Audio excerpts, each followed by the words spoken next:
आरती कितने प्रकार की होती है, ये हर किसी के मन में एक शंका होती है। तो आज हम आपको बताएंगे कि आरती कितने प्रकार की होती है और उसका हमारे जीवन में क्या महत्व है, कि भगवान की आरती करने के बड़े फायदे हैं। आरती का अर्थ पूरी श्रद्धा के साथ परमात्मा की भक्ति में डूब जाना है। आरती को निरंजन भी कहा जाता है।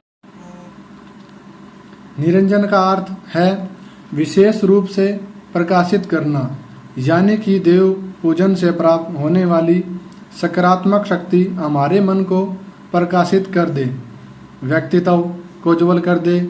बिना मंत्र किए गए पूजन में भी आरती कर लेने से पूर्णता आ जाती है।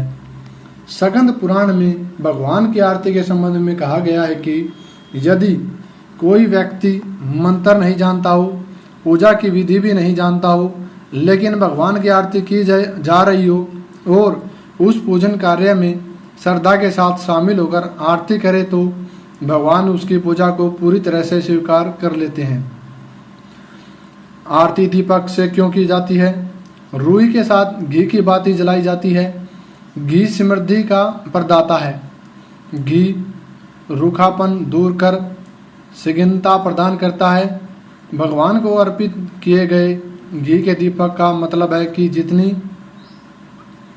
स्निग्धता इस घी में है, उतनी ही सुगंधता हमारे जीवन के सभी अच्छे कार्य बनते चले जाएं। कभी किसी प्रकार की रुकावट का सामना न करना पड़े। आरती में शंख ध्वनि और घंटा ध्वनि जो लगाई जाती है। आरती में बजने वाले शंख और घंटी के स्वर के साथ जिस किसी देवता को ध्यान करके गायन किया जाता है, उससे मन में एक जगह केंद्रित होता है, जिससे मन में चल रहे विचारों की उथल पुथल कम हो जाती है। शरीर का रोम रोम पुलकित हो उठता है, जिससे शरीर और ऊर्जावान बन जाता है। आरती कपूर से क्यों की जाती है? कपूर की महक तेजी से वायुमंडल में फैलती है। ब्रह्मांड में मौजूद सकारात्मक शक्तियां को आकर्षित करती है।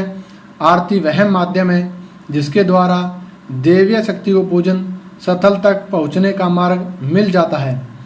आरती करते हुए भक्त के मन में ऐसी भावनाएं होनी चाहिए कि मानो वह पंच प्राणों की सहायता से ईश्वर की आरती उतार रहा हो। घी की ज्योति को आत्मा की ज्योति का प्रतीक मानना चाहिए। यदि भक्त अंतर मन से ईश्वर को पुकारते हैं तो यह पंचारित कहलाती है।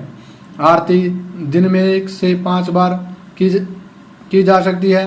घरों में 2 बार की जाती है, प्रातः कालीन आरती और संध्याकालीन आरती।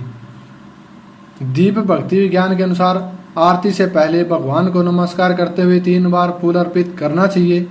उसके बाद एक दीपक में घी, शुद्ध घी लेकर उसमें विषम संख्या यानी कि 3, 5, 7 या 7 बातियां जलाकर आरती करनी चाहिए।